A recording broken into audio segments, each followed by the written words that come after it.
Hey there, welcome to a Mike's Collection quick review. Now, I don't often do these quick reviews like the typical YouTube toy review where I take one toy and talk about it for a few minutes.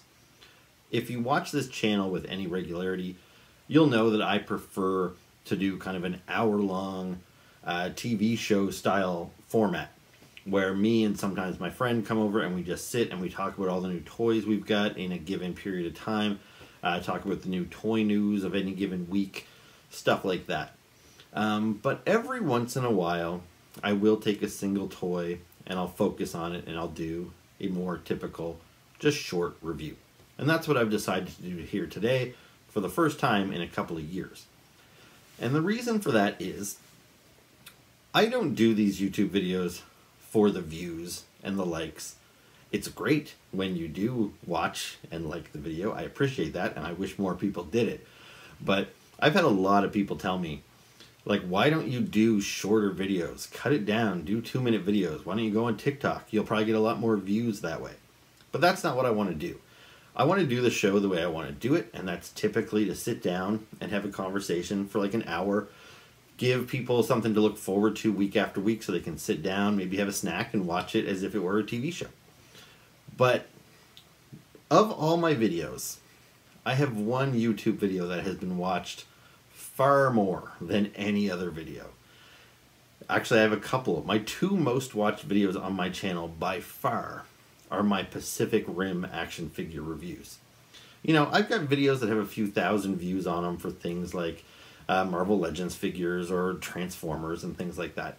But for whatever reason, my Pacific Rim videos, they just blow right up. I've got one Pacific Rim video that's got, I think, 250,000 views. And most of my other videos, I'm lucky to get 1,000. So it's significant. So there's clearly an audience out there that like Pacific Rim action figure videos. And so today, I got a brand new Pacific Rim action figure. And it's only one figure. It's not part of a wave. It's just a standalone release. And I didn't want to bury it in one of my miscellaneous videos where I review it with, you know, one Marvel figure and one Transformer. I thought I would showcase it here so that hopefully the people that are interested in Pacific Rim will find this video and give it a watch. So, if you haven't watched my previous Pacific Rim videos, I suggest you seek them out. They're a couple of years old, but that's when I think it was NECA was doing the Pacific Rim figures. And then later it was Diamond Select Toys and Bandai that were doing figures. But anyway, it was the NECA stuff that I really liked. And they did figures like this. This is Otachi. So this is the kaiju that later developed like bat wings and took off flying in the first Pacific Rim movie. It's a very cool character design and it's a very cool figure. And as you can see, it's a pretty big figure, pretty detailed, lots of articulation. This tail moves around, her jaw splits open. It's a really cool toy. Anyway, I love getting the monsters, the kaijus. I much prefer the kaiju over the Jaegers or the robots. And unfortunately, in the years since NECA produced these figures, the other companies that have the license seem to focus on the Jaegers more so than the kaiju. So we're getting a decent amount of Jaeger figures. I've gotten quite a few over the years. There's some repaints coming out soon.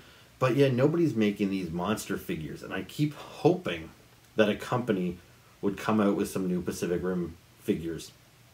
Now, a couple of months ago, McFarlane Toys announced that they were going to be doing their own Pacific Rim figures. And I was pretty excited to see what they could produce because McFarlane can make some really awesome big monster figures. That's what he specializes in.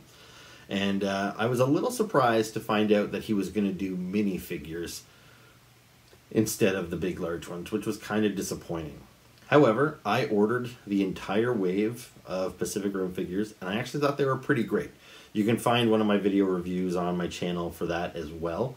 But yeah, the figures were done more in the 3 3/4 inch style and they came with one creature and it came with buildings and it came with a part of the street and it came with some army vehicles and they were pretty cool little sets. And I've been hoping that he would do a Wave 2. And a couple of months have gone by, and I hadn't heard any announcements. So I was starting to get worried that maybe Wave 1 didn't sell as well as he was hoping, and we weren't going to get a Wave 2. But then he announced one single figure. And that's what I got today. So this is Otachi. I guess we'll call it Otachi version 2. I don't think it specifies that on the package anywhere. But we did get an Otachi in Wave 1. But this is a slightly new sculpt and a whole new paint job. And yeah, it's pretty cool. I'm pretty excited to open it up. But as you can see, I have not opened it yet. Just got it today. But there it is in the packaging. Very cool. And so you can see what I'm talking about. For size-wise, it's pretty small when compared to the NECA version. Which once I get this open, we'll do like a real side-by-side here. But yeah, quite a bit smaller, a lot less articulation, but exciting nonetheless. I'm just happy that somebody is doing the Pacific Rim Kaiju figures. So yeah, very cool set. But anyway, why don't we pop it open and we'll take a closer look at it. So here is Otachi outside of the box. And before we talk about the figure, I want to talk about some of the stuff that she came with. Now, every one of these McFarlane Pacific Rim figures comes with a reprint of a comic book. So this one here came with Tales from Year Zero. Now, I'll be honest, as much as I like the Pacific Rim movies, I have not been impressed with the Pacific Rim comic books. I've read all of them, and yeah, just none of them have really impressed me. But I think it's really cool that McFarlane includes these, because there's probably a lot of people out there that like the movies and might like the toys, but haven't read the comic books. Maybe they're not into comic books at all. And McFarlane got his start with comic books, so I think it's really cool that he's trying to get people interested in these, you know, not just with his Pacific Rim figures, but he also does the same thing with some of his other toy lines like Spawn and DC. He has this whole Page Punchers program where it's toys that come with comic books. So yeah, I really support that. I think that's very cool, even if the comic books are not very good. As I mentioned earlier, every one of these figures also comes with a skyscraper. And it comes with a little square of concrete, and you can put all these buildings together, and you get a nice little space between all of them, and you can make a nice little city skyline, which is pretty cool. And as you can probably tell, these things break apart. So your kaiju can swat the building over, and it can break apart in various spots. So you can see there's kind of this rubble on the top there. And another thing that's cool about this is the jagged edge here. It's the same for every piece. So you could take a piece out and you can put this back on and it still looks like a complete building.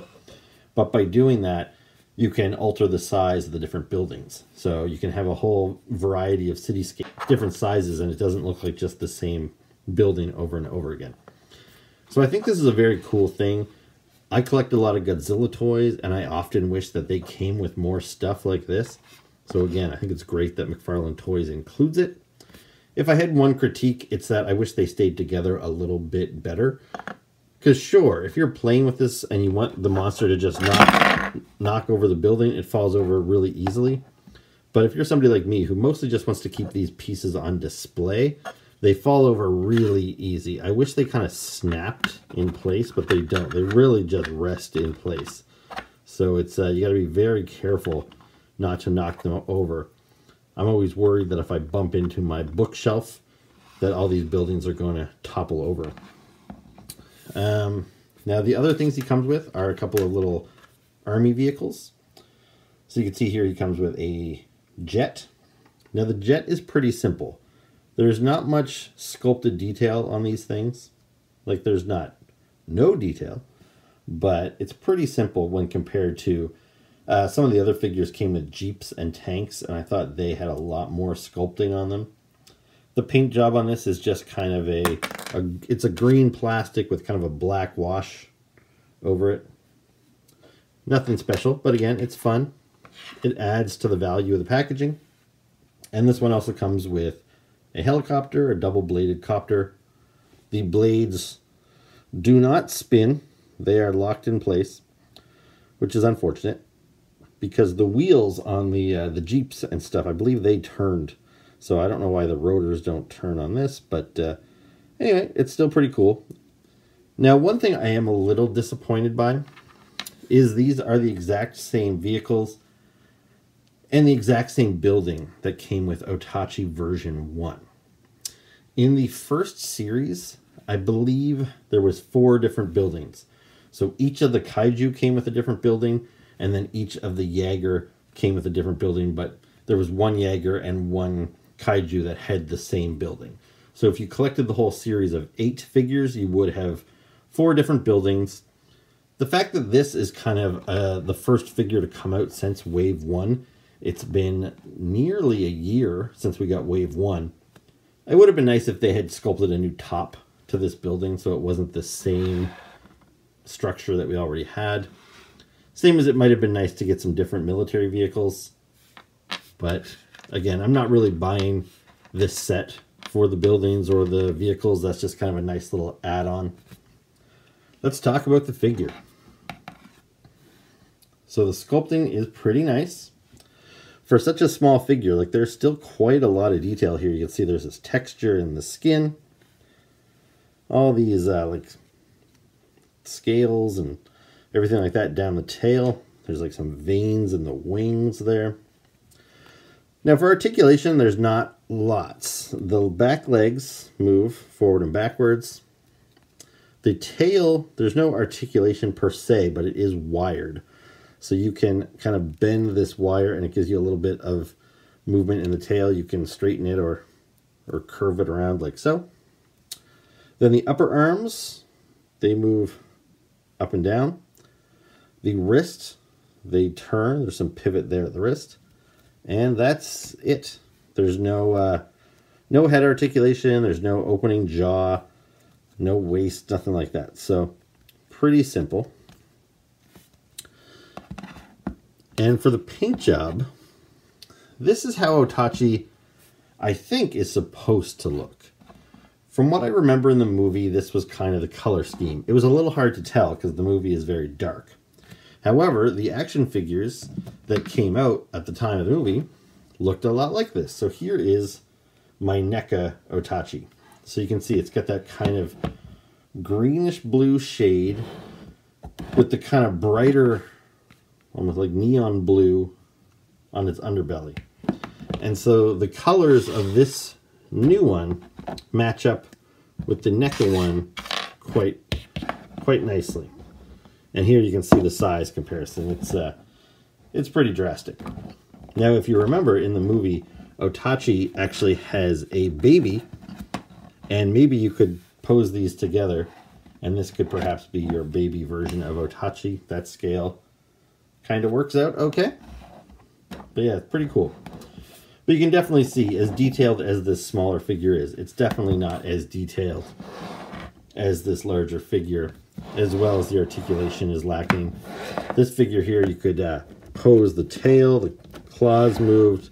I mentioned before about how the jaw opened up, like so. Now, I have almost all of the Pacific Rim figures from NECA, but one that I don't have is the second version of Otachi. You can see with this figure here, the wings are sculpted on the forearms, but they're all folded up. And this is how the character first appeared in the movie. And it was swinging this scorpion-like tail around and crawling around on the ground. But then later in the movie, its tail gets cut off, but then it sprouts its wings and it takes to the air. So back in the day, NECA released a second version of Otachi that had its full spread wings. However, it was missing the tail. And out of the two versions, I preferred the one with the tail. And I considered buying both, but these figures were not cheap at the time. Although I do regret it now because these figures are much more expensive on the secondary market. I get people commenting all the time asking me on my other videos, where can they find these figures? And unfortunately, I don't know where to send them other than eBay. So when Wave 1 of the McFarlane figures first hit the market, most of them looked pretty similar to the previous releases from NECA, just with less articulation, less detail. So for example, here is McFarlane's knife head.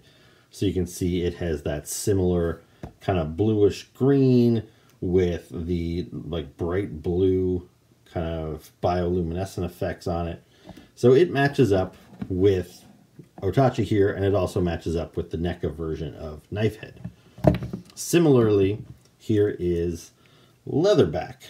Same idea, that kind of bluish gray with the bioluminescent blue. This is how the kaijus all basically appeared in the movie. They all seem to be pretty similar in color. I was surprised when we got Otachi in wave 1 of McFarlane's minifigures here, because as you can see, Otachi's color scheme was drastically different. It's this two-tone brown with like a lighter reddish brown on the bottom and then kind of a darker grayish brown on the top. Still has the blue bioluminescence, but it was a pretty drastic change, and I really wasn't sure where that came from. I thought it was just to perhaps add some variety to the line, so it didn't look like all 4 monsters had the exact same color scheme. But yeah, it was just a little odd to me. So one thing I'm happy about with this new Otachi is that they have corrected the color scheme, and now it is more film accurate and matches not only the movie and the older figures, but also the other minis in my collection. But anyways, let's take a closer look comparing the 2 Otachi releases. So since NECA gave us 2 different versions of Otachi, I kind of expected we might see the same thing from McFarlane. And I am a little surprised with what we're getting here as the second release. Now perhaps this means we'll get a third release, but this new version of Otachi does not match up with the second version from NECA. This one seems to be kind of a mid-stage transformation, because the second one that NECA gave us had the full wings totally spread out so it could take off flying, and it also had the missing tail. There was just like a kind of a stump where the tail had been severed. But this one still has the tail, and the wings, you'll notice, are not kind of fully spread. It almost looks like they're just opening, which I think is kind of a bummer, actually. If I'm going to get a secondary Otachi, I kind of wish it was in its fully formed secondary version. I don't mind that it has the tail, to be honest, even if that wasn't screen accurate, because the tail is a fun piece and it looks cool. But the wings are disappointing. So these figures, I've only had them open for a minute to compare them to. I think they are the exact same as far as the head sculpts. The head sculpt go there. I think the bodies are the same. I think the tails are the same. I think the back legs, sorry, it's really hard to get these two side by side. I think the legs are the same. It's only the front arm pieces that have changed. So these are different arms. I thought maybe it was just that they added, just added the wing here, but you can see it doesn't have the folded wing on this arm the way this one does. So they've completely changed the arm here. And you'll also notice these arms don't have a wrist swivel. So the arms only went up and down, and there was no way to swivel. This one here has the new arm, doesn't have the folded wing on the side, but then this new hand piece has the wing sculpted to it, and it has the swivel. Unfortunately, the arms can't come out to the side. The arms still only go up and down, so it doesn't give you a very believable flying look. At best, you can kind of put Otachi's arms like that, and I guess that sort of works. It's been a while since I've watched the movie. I don't think it looked quite like this, but I guess it will suffice. But I do wish these arms could move outward to give us a little bit more of a believable effect.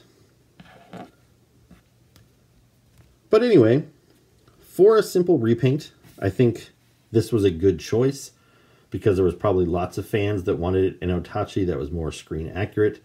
There was probably a lot of fans that wanted a winged Otachi, and that's what we've gotten here. Maybe there'll still be a third version to come, but I hope that this one sells well enough to maybe get McFarlane to do more figures. The fact that we got this one at all was encouraging to see that he hasn't completely abandoned the line, but this figure did not require a significant investment in new tooling or anything like that. So yeah, fingers crossed, we'll see where it goes from there. But for now, I think it's a pretty cool figure, and I was pretty happy to find this when I was out shopping earlier today. So that was my quick review of the new McFarlane Toys winged Otachi figure from Pacific Rim. I hope you enjoyed it. If you did, please make sure to hit the like button, hit the subscribe button, leave me comments below. That's always very much appreciated. And check out some of my other videos on the channel.